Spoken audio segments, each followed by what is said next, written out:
All right, what's up, everybody? Welcome back to Rough Cut Faith. Every time.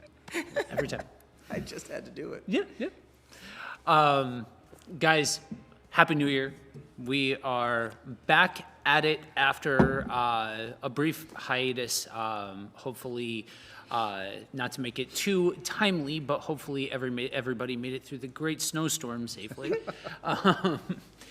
But so we are back, and it is a new year, and we're just coming off of a great conversation yesterday. I know it was a little unorthodox, sure, obviously, because of the situation with the weather and all of that kind of stuff. Yeah. But I think you did a very good job of squaring the circle of talking about life on mission in a way that includes the individual and the corporate. Yeah. So, coming off the heels of that, now we are entering into a new series, and Mike, you're going to be introducing and you're going to be endeavoring into what's going to be the first in-person sermon we hope for the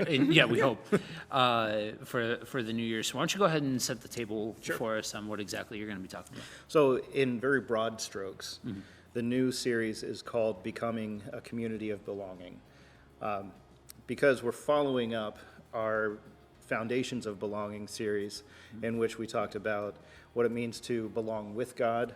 That's our natural place of being, is to belong with God, to belong with each other, and to be at peace with ourselves as individuals as well. In a sense, belonging with ourselves and feeling that sense of belonging even if no one else is around. So those were conceptual, I guess we could say, as a sermon series goes, that laid out the concept, and that now becoming a community of belonging looks like, how do we bring that ideal or that concept and live it as a community? How do we become a safe community for people of wherever they are in their faith journey, wherever they are in the social strata of society? How can you belong or feel a sense of belonging within a community? And ultimately, we're talking about what it means to look like Jesus as a community, because that is the goal of the Christian life. That's the push of the Christian life. We're not Christians to change the culture. We're not Christians. We are not following Jesus so that we can stand up and say, I don't like this, I don't like this, I don't like this. You shouldn't do these things. We're following Jesus so that we can become more like Jesus. Right. And the great disservice, or the great perhaps failure of the Christian church over the decades, however, I don't know how many, but in my lifetime and probably many decades before that, I believe the great failure has been in discipleship, that we've discipled people to be like Christians and not like Jesus. And so we have this idea of what a Christian looks like, and then we disciple towards that, rather than going back to, what did Jesus do? And Jesus said, go into all the world and preach the gospel, teaching them everything that I taught you, teaching everyone what I taught you, which was, what did he teach them? Taught them to be like himself. And so we kind of like lower discipleship down to this workbook or set of tenets, or kind of what we think a Christian looks like, and then we distill it down to something that's easy to digest and say we've discipled people, rather than saying, no, let's learn to look like Jesus. Yeah, we've reproduced the image of Jesus in someone's life. Yeah. The character of Christ. Yeah. So I think that in very broad strokes, what we want to do in this becoming a community of belonging is to start to say, what does it look like to live like Jesus as a community? And how do we pursue that as a corporate body, rather than just, like, it will take individual efforts, but we also have to do it as a community. Yeah. I think ideally, a Christian should look like Jesus. I mean, it's little Christ, right? You know, is the whole point of it. Yeah. But yeah, there was a distinction, it seems like, where where it became more about an ideology than the character of Christ Yeah. being Yeah. what we reproduce. Yeah. And or it was knowledge based, where it just was, if you can regurgitate a set of positions, then you have been effectively discipled, Yeah. as opposed it, cognitive as opposed to character. Yeah. Yeah. Yeah. And that's why, to go back to a spot where all three of us are very comfortable in talking about Matthew, that's why you have Matthew 5 through 7 turned into a checklist most of the time. Yeah. Or to go off of what you said yesterday, you have these spiritual disciplines, these practices, these intentional aspects of the practical side of bringing about the dedication to living in a way that honors God and reflects Christ, turned into a checklist. Yeah. You know, I didn't get angry at that guy that cut me off. Check. I didn't do this. Check. I did that. Check. Whereas, like we talked about during the Monday morning reflection, if those things are still happening on the inside, if those things are coming about on the inside, you know, yes, it's a work in progress, but are you acknowledging the fact that you are still progressing if those things are still happening on the inside? It's not a matter of us sitting here and condemning anybody for having those moments. It's a matter of acknowledging, what are we doing? Is it about the action of, I didn't punch that guy, or is it a matter of, I didn't get angry? Is it a matter of, I wanted to and didn't, or the fact that I didn't want to? Yeah. And that's It's a good distinction. it's a progressive thing. It's a long-term thing. It's not something that happens in a day, in a week, in a month, in a year.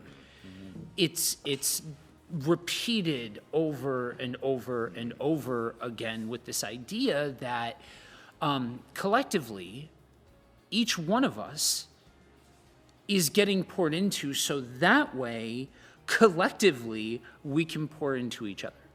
Sure. Yeah. I think it's, at least in some of the conversations that we had, is like, it's really possible to have a friendly church that just pumps information out Yep. and presume that that alone is going to be what changes people. Yeah.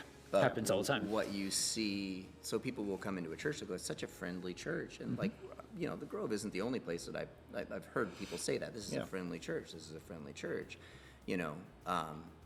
And churches, they'll be like, hey, we're like family, they genuinely, like, there is a sense of love and affection for each other, but the emphasis is on, let's add to our cognitive understanding.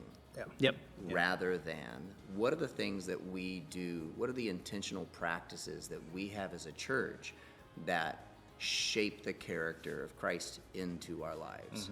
And so that's part of what it means to, why we're going this direction, is how do we, as a church, intentionally pursue and make available opportunities for those that want to lean into that process of being shaped by the community.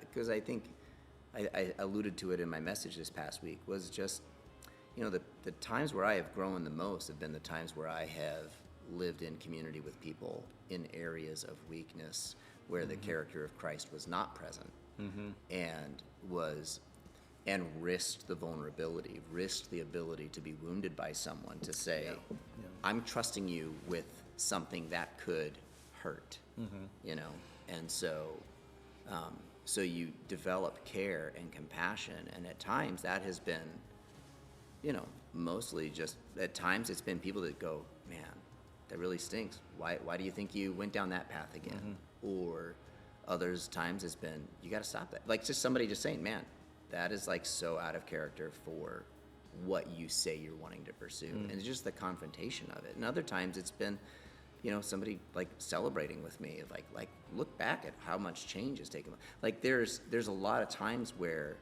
And, in college this is discipleship, it's accountability. Here's the list of checklists, and the last one is, did you lie to me?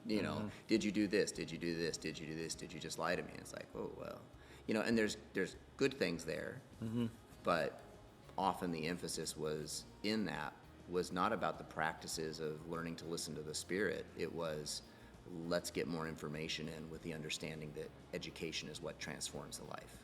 Yeah. And it's a part, but it's not the only thing. And so the Christian community and what I see in Scripture, it's much more of a communal process. It's much more of a, we are pursuing Christ together. Yeah. Yeah. Yeah. And I think it's important to also recognize that when we talk about community, it doesn't mean 100 people. Yeah. Right. It could. We Yeah. worship together Yeah. communally. There's Yeah. 100 people here on a Yeah. Sunday. Yep. We're worshiping together. That's our community. That's the church family. But it doesn't, and this is maybe coming from my extreme introverted nature, wanting to make sure that that I'm okay with it.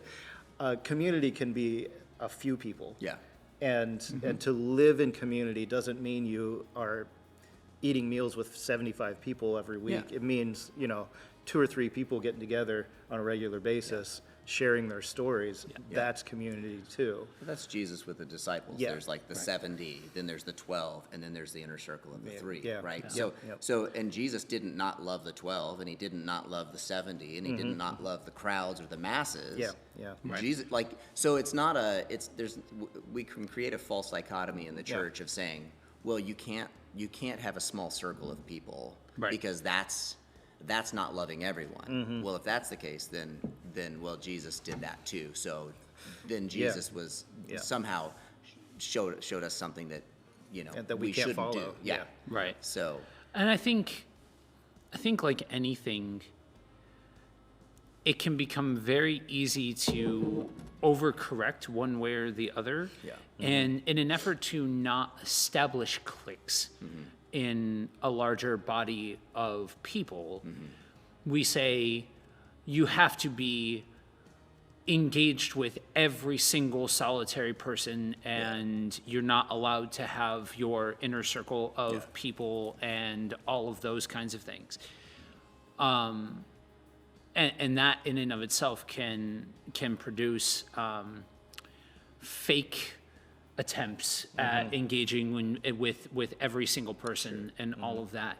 But when we realize that it's not about this one set, this is how you do it, and we realize that it is a culture, it is a position, it is a heart posture, then suddenly those kind of details become less important, and that's to your point about the size thing. You can have, and this just full transparency, this took me a minute to get to this point. It did. Doesn't matter if it's a room of 200, doesn't matter if it's a room of 100, 50, 20, 5, doesn't matter. The culture can be achieved. The culture that we're talking about can be achieved in any one of those rooms. I will admit, the higher you scale, the harder it becomes. Yep. Not impossible, but certainly more of a challenge with 200 people than it is with 5 people.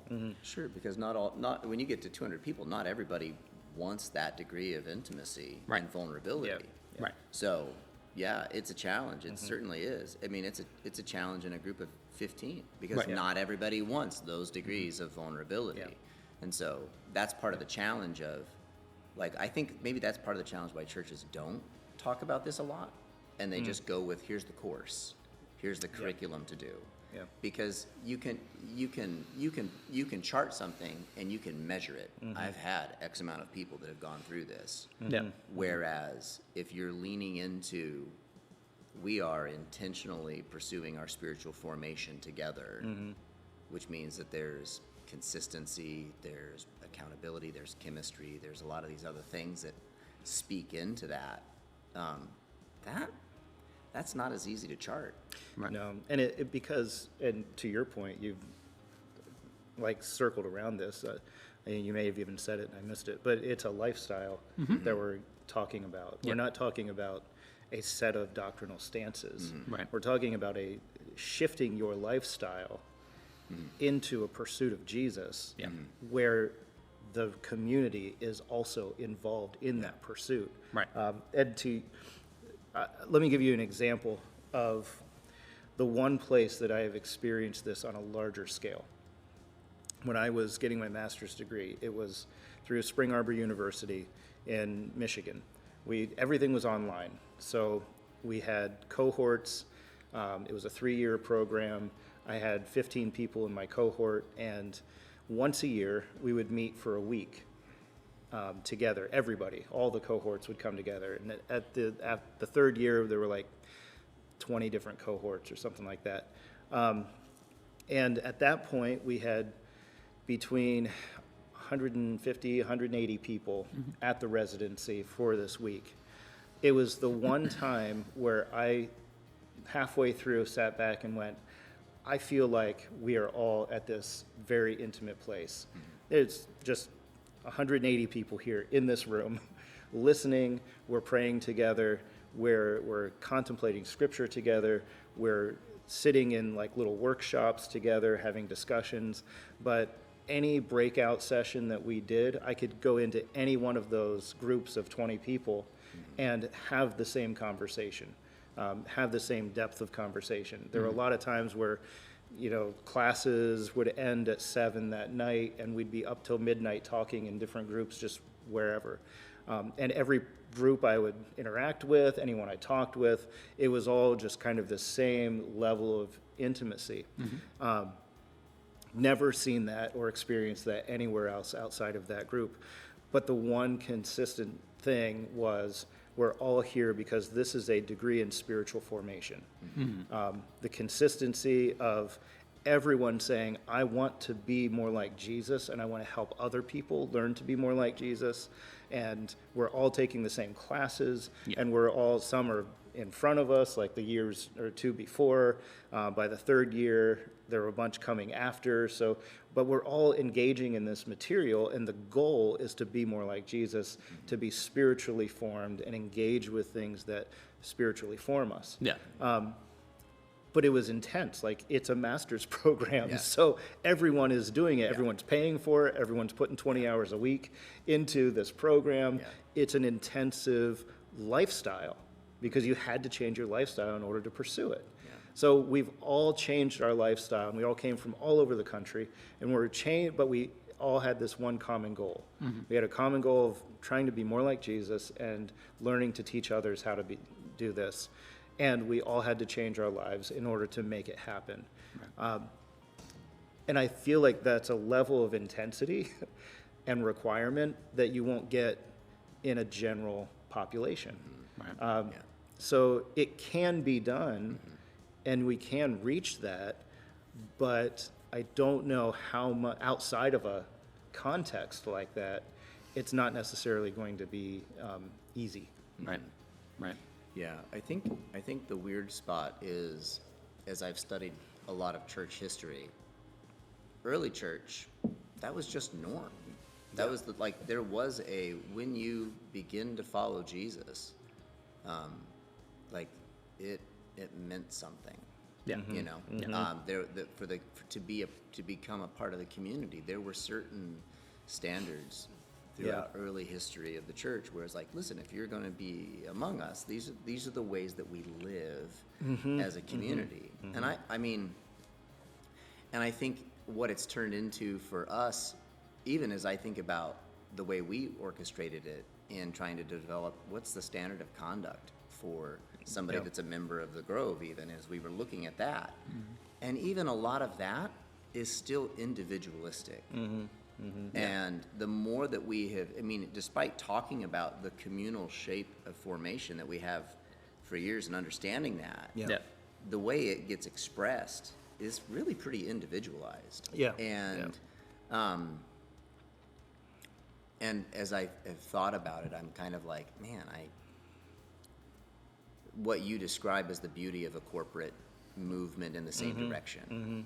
And I would love to see the church, big C, really lean back into that, Yeah. Yeah. as opposed to, it's not, what you did was not without learning, Yes. right? Yes. So Yep. it's not to say, and that was the one thing I wanted to try and like not do in the message this week, was to blow off me like, oh no, we're not talking about learning anything. Yeah. We're not talking about truth or doctrine or like that stuff. No, that stuff that matters, because that affects the way that we pursue and our understanding of who God is, and Yeah. how we are pursuing God in spirit and in truth, right? So it becomes this sense of, yeah, we still need to be learning, but Yeah. how do we do that? Yeah, And yeah. what are the things that we're learning? Is it just information, or is it, we use that phrase, the rhythm of living into faith? And then what does that rhythm of living into faith in community look like? And it won't happen unless it's intentional, like you described. Yeah. 20 hours a week, skin in the game, cash on the table, Yeah. sacrificing to do it. Yeah. And I've watched enough people, because I got to watch you go through that. I got to see Yeah, the you were benefit there of with it. it. Yeah. I got to experience the benefit of it, because he was going through something with another group of people, and then I got to have the sidebar conversations. Yeah, And I the was breakfast like, oh, conversations of, I just read this book Yeah. last week. Yeah. And it's a great example of, you and I talked about, you love solitude, but in solitude, you're able to come back and give something. Yeah. Yeah. And yet, even in your personal study and your corporate experience in there, our relationship allowed me to glean from, a master's degree that you were sacrificing for, and I got the benefit Yeah. of it. Yeah. I think that's part of what it is to be the church. Yeah, yeah, and I think that when you bring up solitude like this, it's bigger than that, but it's such a good example that Yeah. solitude for the sake of yourself is kind of useless. Like, Yeah. it's good. I like solitude, and I feel better. I will be refreshed in solitude, Yeah. but it's useless if I'm just doing it so that I feel better. Yeah. And I think that's where the individualistic sense of spiritual formation, I think that's where it falls so short in our culture, is this spiritual formation stuff is so that I am a better person, so that I become better, or I feel better, or I can be have like this developed character. It's not necessarily for the sake of other people. So am I reading my Bible so that I can help others draw close to Jesus? Or am I reading my Bible so I feel better? Yeah. Am I praying so that others will, like my prayer life affects others, how I'm engaging with God? Am I engaging with God for the sake of others? Or am I engaging with God so I get to be a better person?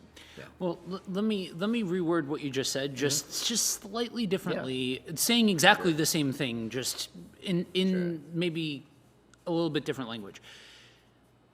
One of the things that I think is so powerful about this topic is it so brilliantly illustrates the dichotomy between the individual and the corporate.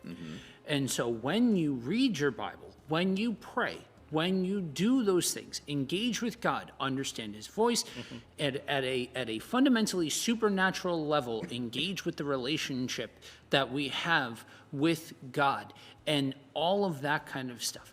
That is happening to the individual.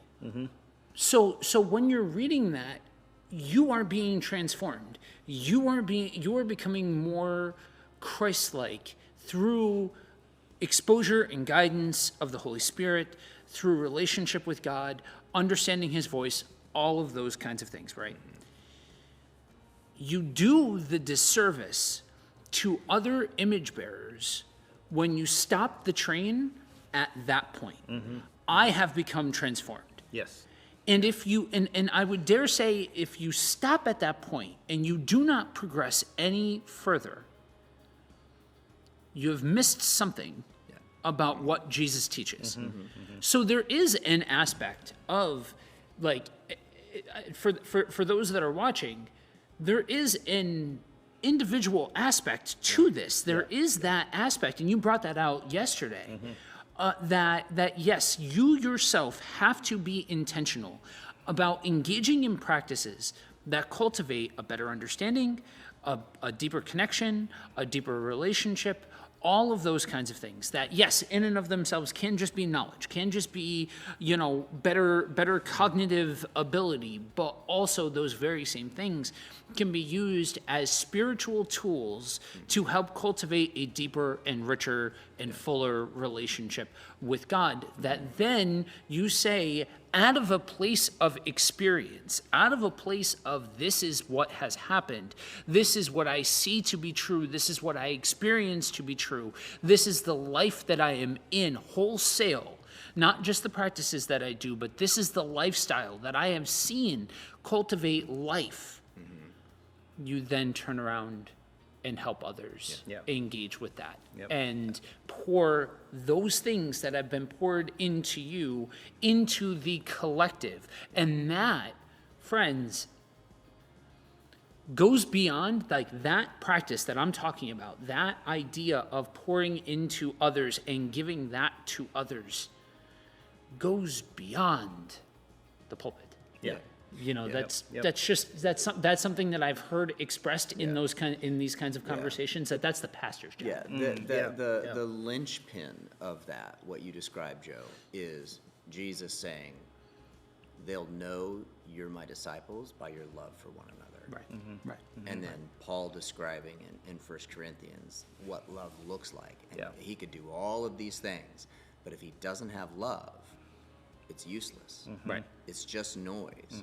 And so what is our spiritual formation? What are the disciplines that we make a part of our life? Is it, as you described, Mike, just so that we feel better and have a little more internal peace? Yeah. Or is it so that we can love God and love others? Right. And that without love, without affection and compassion and care for God and for others, what's the point?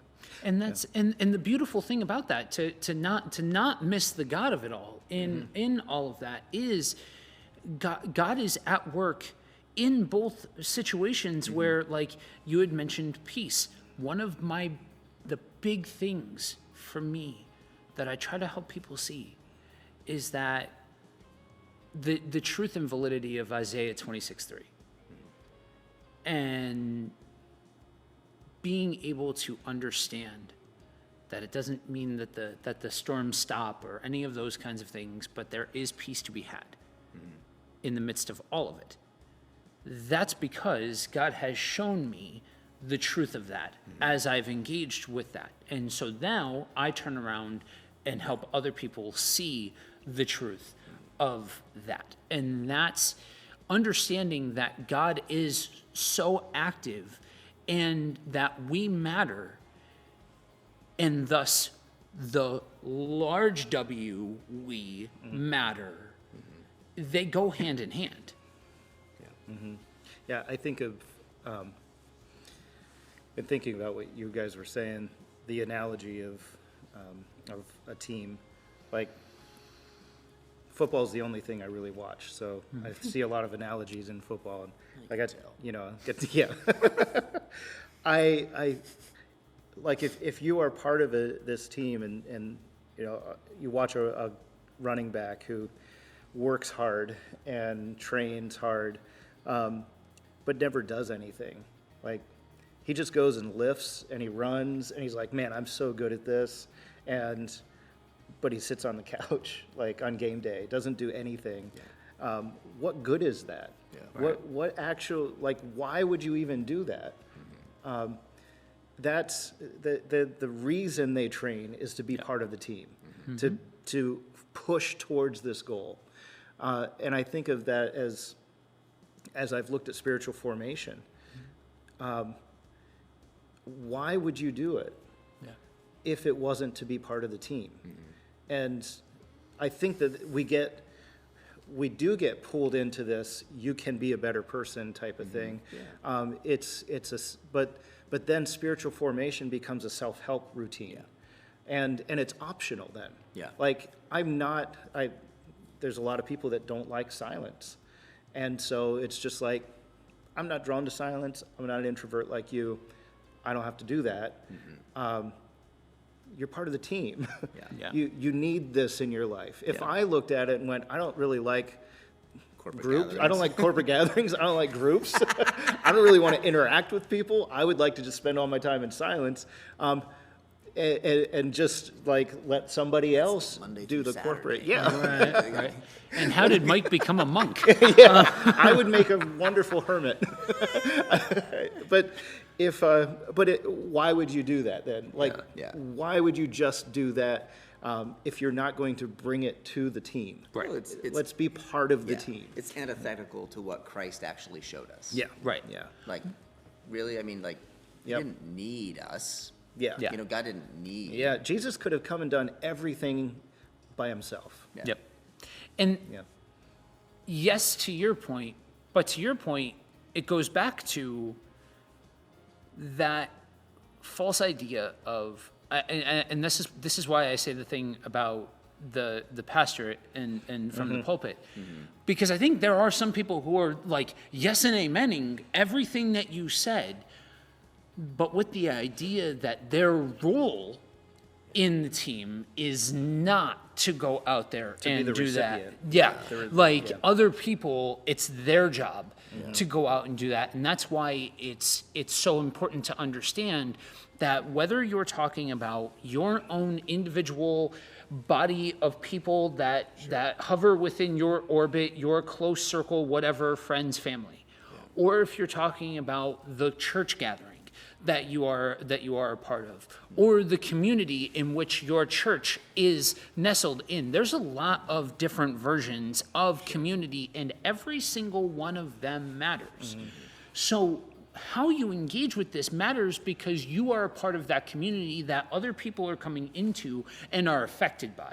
That you are part of that community that's going out where they're at and people are affected by. You are a part of that small people group that other people, it's more intimate, so other people are hovering around you and they are going to see, whether you want them to or not, what is happening in your spirit, in your soul.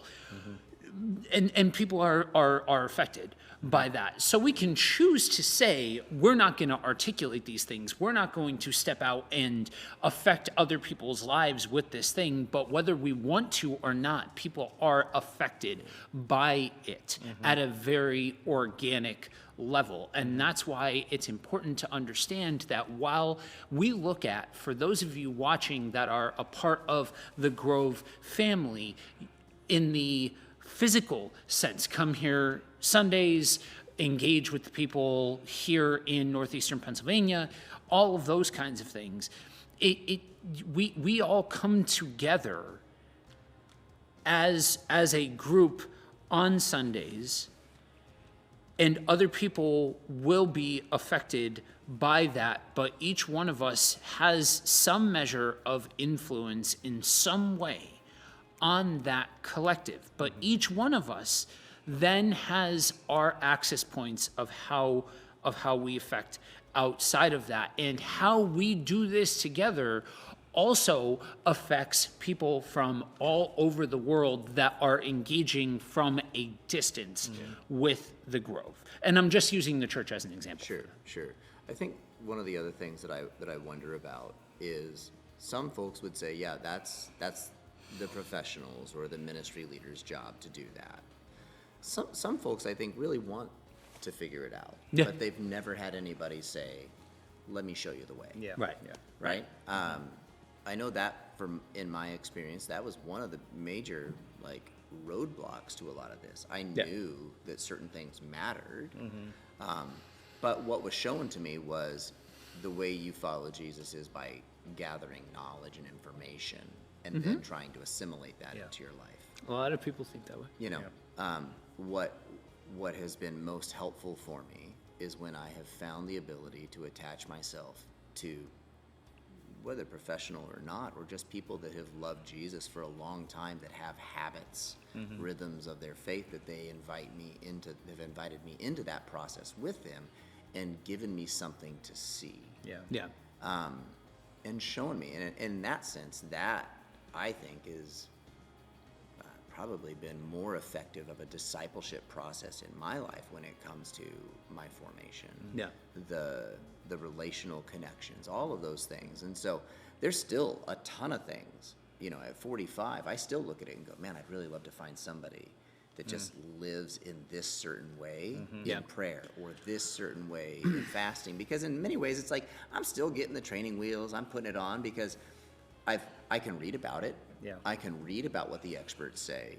But to really walk with someone through a season where I can observe and have somebody coach and walk through things, it's like, okay, yeah.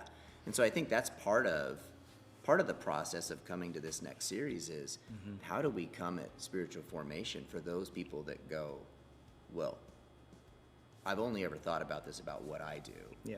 Never really thought about it together as a part of a church corporately. Never really experienced those types of things. And so to begin to open the conversation and say, if you want, like, here's the open door. We're inviting you into another process of this in community, in relationship, and not with the sake of just saying, here's information about how to do it, but would you like to be a part of trying to figure this out together? Yeah. Would you like to be a part of seeing how this applies to your life? And I think that's the intention of what we were talking about when we first were sitting in the one room going, okay, well, if we do this for Christmas, what does it look like after that? Well, what if we take those foundational principles and start saying, okay, well, how do we invite Flesh them people out. into?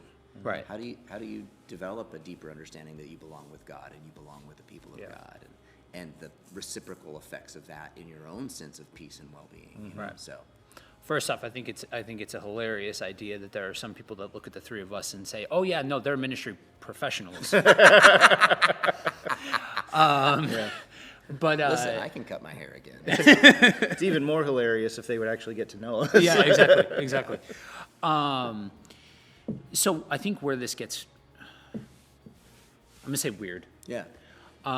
is I think on one level, I think a lot of the time the idea of experts in this, Oh, and yeah. I'm not necessarily needling what you Yeah, said. no. I'm needling the entire Oh, yeah. genre of consumables of people that write Yeah. about this and Sure. exposit about this and all of this kind of stuff. Yeah. I think a lot of the time that's a misnomer, but also at the same time, I can look at my life. I can look at the fact that God had me in situations, in a mutual friend of ours pouring into me and saying, this is what this is. This is what these principles are. This is what it means to engage with practices of spiritual formation. The stuff was going over my head and hitting the wall behind me the entire time, like it was not landing.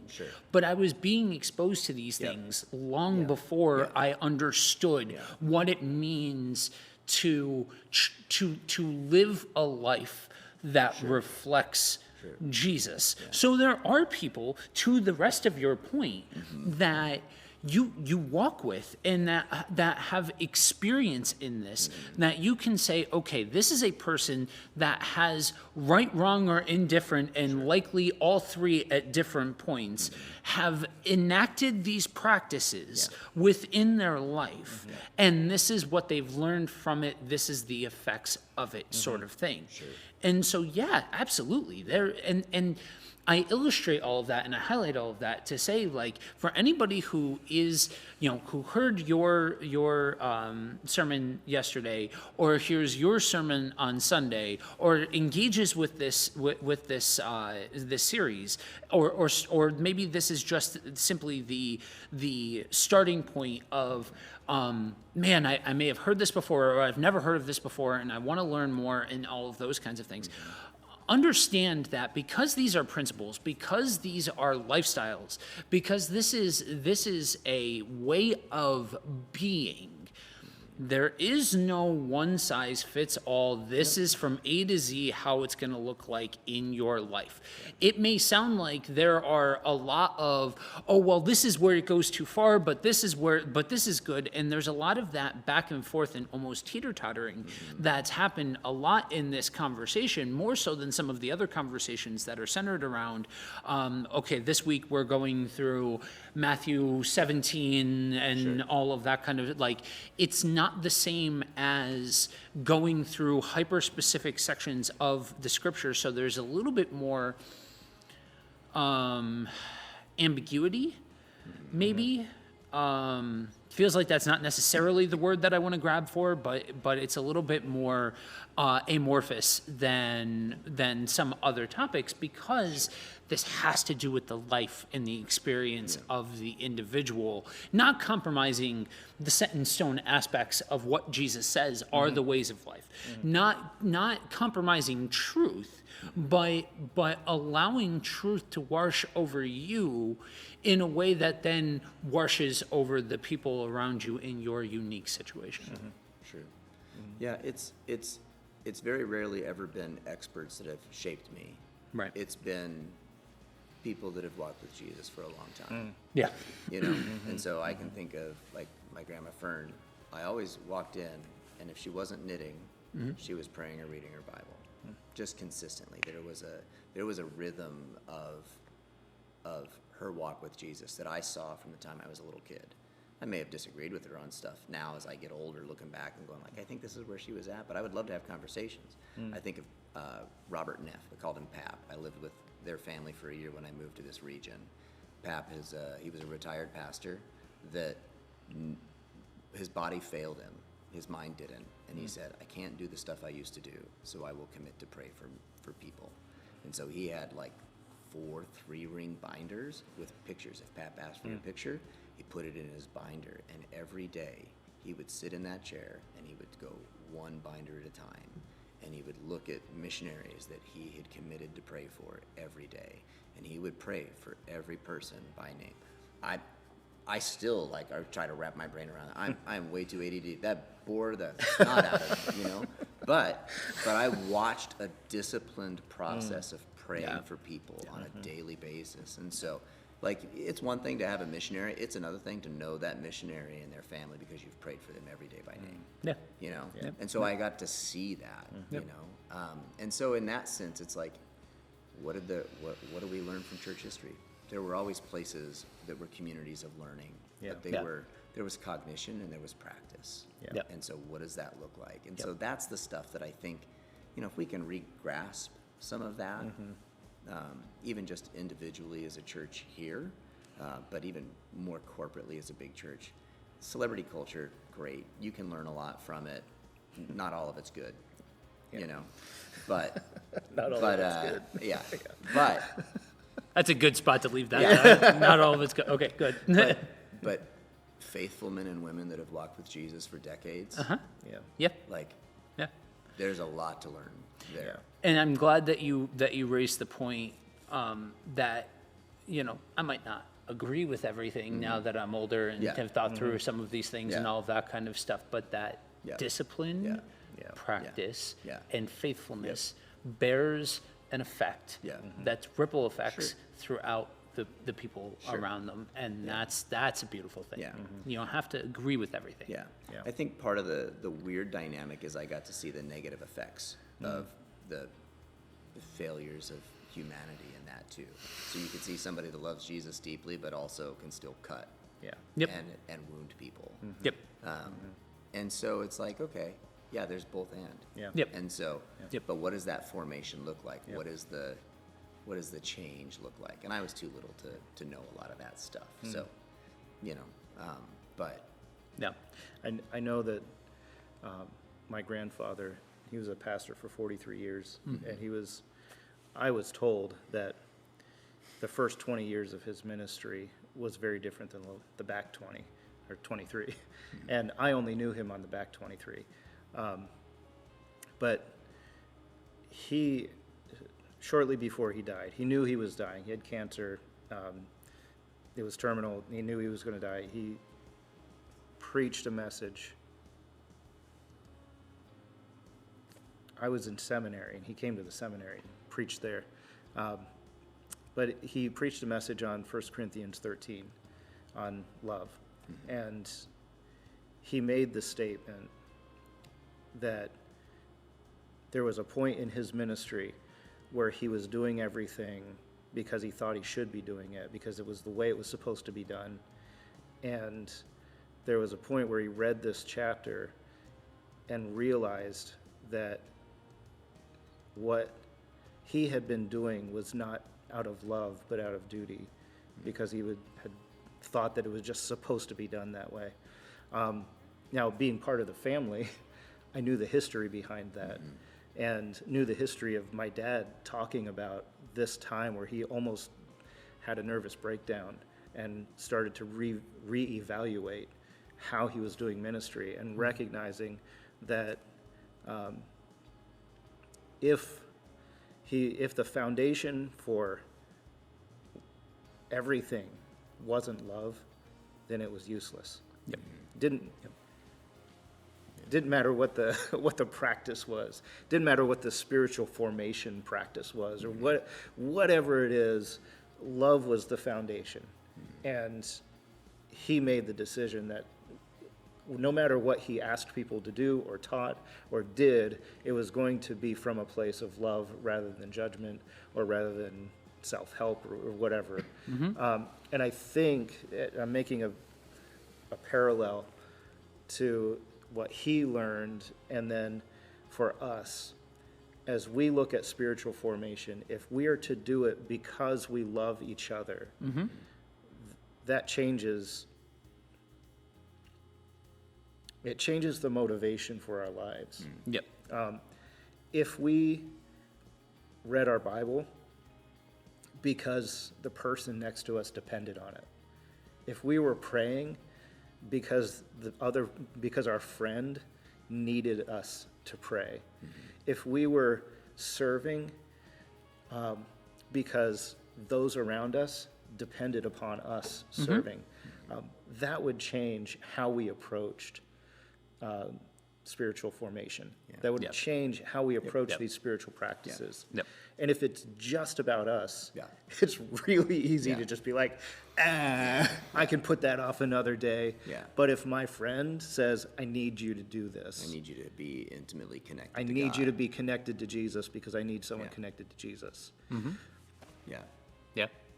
Yeah, and I think that's a note that I think is a good spot to go ahead and hit stop on the conversation, because there's a lot to be said, and there's a lot that will be said about the practicality of these practices, the practicality of engaging with this stuff and with the community, and how we can become a community of belonging, and all of those kinds of things. Wrapping your mind around the motivational positioning of where that comes from is vital. It just is. It is something that will make or break, and that's biblical. What it is that you're doing, and why you do it, and all of those kinds of things. Sure. So, guys, thank you all for joining us for the first episode of Rough Cut Faith of 2024. I absolutely am going to mess that up and say 2023, but you didn't. But I didn't that time. If you have any questions, or if this is something that you listen to this and you're like, I think so-and-so would really be interested in hearing three guys cut it up about this particular topic, or what have you, feel free to share the show with a friend, with somebody that you know, that sort of thing. And if you have any questions about what it is that we've covered or anything like that, feel free to leave a comment. We will see those. We will engage with those. We do value those. It helps to give us an idea of where you guys are at, and all of those kinds of things, and what we need to lean into, hit the brake, hit the gas, all of that kind of stuff. we go through these topics in the actual sermon series every week, there is a time after the service for those of you that will be here in person, the Q&R time, where you'll be able to ask your questions. Then again, very open. I speak for the guys in saying that this is a pastoral team that invites conversation, question, dialogue, all of those kinds of things. It's not like, we have spoken and that's it. And if you have questions as you watch through the services from a distance, again, that comment section is there, as well as being able to email or shoot the church page a message as well. So, anything else before we wrap up? Nope. All right. Thanks, guys. Happy days.